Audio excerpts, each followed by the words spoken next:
Things aren't looking so sunny for the Sunshine City of the US. Florida, known for its stunning beaches and vibrant tourism industry, has recently been grappling with a severe economic crisis, far beyond what meets the eye. And this is all thanks to DeSantis' migration law, restricting immigration and also making it difficult for immigrants to work. This law is making Florida experience one of its worst economic downturns. In this video, you'll discover the shocking truth on how this policy is causing problems for Floridians as economic activities are slowing down, the cost of living is increasing, businesses are leaving, and immigrants are at risk of becoming homeless. For years, Florida has witnessed quite a huge number of people coming in from all over the world, from countries like Venezuela, Nicaragua, Cuba, Haiti, and Afghanistan. And this isn't attributed to its nice weather alone. Florida is the fourth largest economy in the United States, and it has experienced significant growth in recent years due to the various economic activities going on there.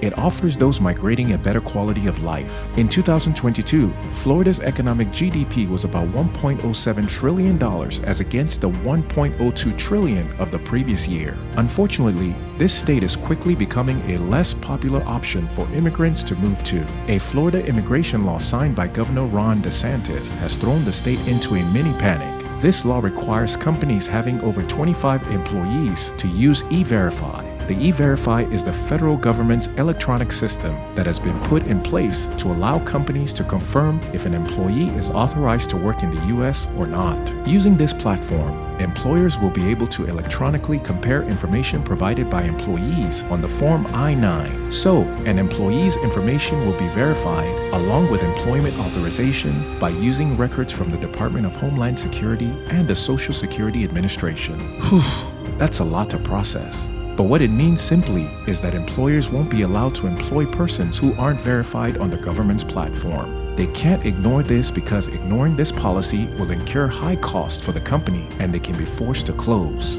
Back to the recent policy implemented by the government, this law may look like the perfect solution for Florida's residents, but it has impending economic consequences if it is not properly managed, as it might cause labor shortages in the construction, agriculture, and hospitality industries. Many Americans are already reading the signs in the air and are leaving to other countries. Check out our previous video where we talked about why thousands of Americans are fleeing to Mexico. This law is one of the meanest Florida has put out there. Activists are referring to it as the most severe anti-immigration law in the US. Many are against this law as it could lead to discrimination, fear, and severe harm to the state's economy. This law is anything but humane as it aims to suppress the dreams of immigrants in search of a better life. Business owners especially are against this because it is already affecting them as undocumented workers are no longer reporting for duty. What the government failed to put into consideration before making this policy is that these undocumented workers are now an integral part of Florida's labor market. DeSantis, who intends to run for presidency, is clearly looking to gain favor from Republicans who are very much in support of this law. Republicans support this because they believe it would reduce crime rate, drug trafficking, and migration. This law not only prevents undocumented workers from accessing the Florida's bar, it doesn't end there. DeSantis has said that Florida will stop granting undocumented students access to college tuition and also end the Deferred Action for Childhood Arrivals program. DeSantis clearly is stepping on a lot of toes this period. He is currently in a legal battle with Disney over the Don't Say Gay bill. Disney being against this bill didn't sit well with DeSantis, and this made him sign a law stripping Disney off its self-governing body status. There's a lot at stake here over who becomes victorious, as this will determine what exactly freedom of speech means. Now back to DeSantis and his migration law. Putting such laws out there to the detriment of immigrants is taking a huge chunk of Florida's income and throwing it in the garbage. Check this out. According to the Migration Policy Institute estimates, there are nearly 800,000 unauthorized people living in Florida. More than 1 in 5 residents in the state are immigrants, and this represents 21% of the state's population of 4.3 million people. This is a lot of people whose sources of livelihood are threatened. Threatening to take their jobs away from them using some crazy policy is not only going to be bad for immigrants, but it's also going to leave the labor force in a pretty shaky state. Here's why. A majority of goods and services that Floridians use on a daily basis will become scarce and expensive because production will be reduced when undocumented workers are not allowed to work. Labor shortages in certain industries, particularly those that heavily rely on immigrant labor, like Uber drivers, taxis, construction builders, and farmers, will potentially increase labor costs and reduce productivity. In addition, certain businesses may be forced to relocate because of this law, and when businesses begin leaving, economic activities will slow down. Reports from the Florida Policy Institute's research show that these laws have the ability to cost the state $12.6 billion in GDP in 1 year. Enforcing this law will make undocumented workers face so much hardship, and many will become exploited when they search for less formal jobs underground. They'll face harsh working conditions and wage exploitation. Social problems like discrimination and racism will creep up. And haven't we had enough of that? Another research carried out to weigh the downside of this policy has revealed that over 54,000 jobs in Florida could be lost. And this is only in the construction industry. Add that of other industries, and we would be looking at hundreds of thousands of job losses in the entire country. As a result of this impending disaster, many concerned citizens, including Peter Digga, President and CEO of the Associated Builders and Contractors Florida East Coast Chapter, said Florida must change its immigration practices. It makes no sense to let people come in only to prevent them from working. It's either the government stops immigrants from coming into the country because they refuse them work, or they let them come in and authorize them to work.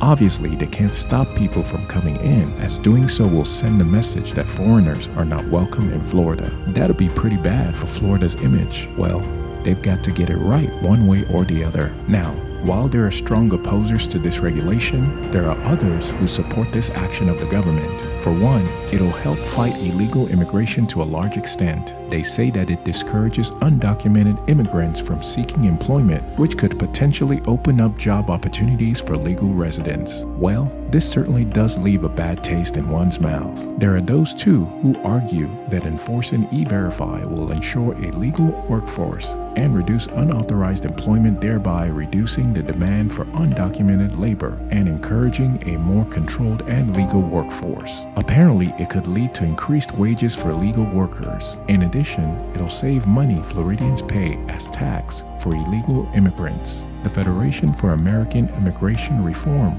revealed that illegal immigration is costing Florida taxpayers over $8 billion yearly. These taxes come from education, legal, healthcare, and all other fees associated with supporting illegal immigrants in Floridian communities. Another reason why E-Verify has many fans is because this system helps identify individuals who may be using fraudulent identification or stolen identities. By ensuring that employees have legitimate credentials, the risk of unauthorized individuals gaining access to sensitive industries or positions with security implications is significantly reduced. This may be a fair point. These facts notwithstanding, the undocumented workers do more to put money back into the economy. It doesn't matter if a person has legal status or not, they're still paying taxes one way or the other. In 1 year alone, $600 million was recorded to have been paid as state and local taxes by undocumented workers. Florida's government going on with this law is going to affect how people come into the country.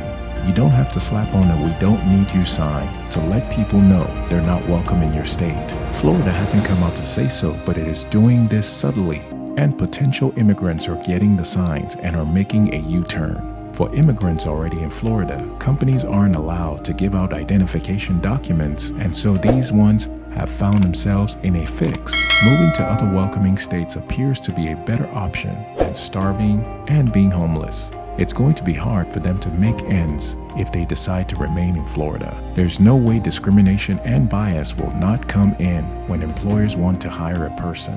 Naturalized citizens, individuals with complex immigration statuses, and those with foreign-sounding names may be excluded from job opportunities. However, there are some employers who may honestly not be biased or discriminatory, but who do not want to get into any trouble and simply bias such persons. Whatever the case, it doesn't favor immigrants. There's the chilling effect among immigrant communities, which has led to increased fear and reluctance to seek employment opportunities. Even those who are eligible to work are discouraged from pursuing job opportunities because of concerns, discrimination, or the risk of deportation. We are also worried about this law, and we would love to hear your thoughts in our comment section.